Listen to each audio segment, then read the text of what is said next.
આગામી 3 કલાક રાજ્યમાં હળવાથી મધ્યમ વરસાદની આગાહી. દેવભૂમિ દ્વારકામાં મધ્યમ વરસાદ તો સૌરાષ્ટ્ર, દક્ષિણ અને મધ્ય ગુજરાતમાં હળવા વરસાદની સંભાવના.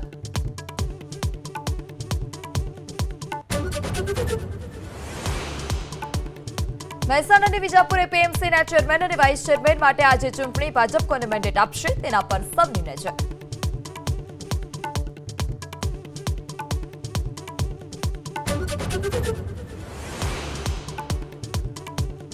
અરવલ્લી જિલ્લાના મોડાસા, મેઘરજ સહિત વિસ્તારમાં આઈટીનું સર્ચ. 45 થી વધારે વેપારી, ડોક્ટર્સ અને બિલ્ડર્સને ત્યાં સર્ચ.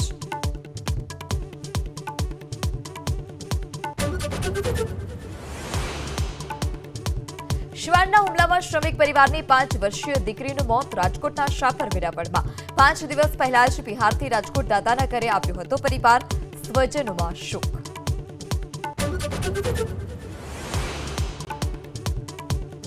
વીવીઆઈપીમાંથી વીઆઈપી બેઠકમાં જવાનું કહેતા છરીથી હુમલો થયો. રાજકોટ ખોડલધામ ગરબામાં મહેશગીરી ગોસ્વામી નામના શખ્સ આયોજક યુવક ઉપર હુમલો કરતા સરકારી હેઠળ ખસેડાયા. આરોપીની ધરપકડ. એશિયા કપ જીત્યા બાદ ટીમ ઇન્ડિયાનું અમદાવાદમાં ભવ્ય સ્વાગત. હોટેલ આઈટીસી નર્મદામાં ક્યુરેટેડ ટ્રીટ્સથી ટીમને આવકારવામાં આવી. 2 ઓક્ટોબરથી વેસ્ટ ઇન્ડિઝ સામે મોદી સ્ટેડિયમમાં ટેસ્ટ.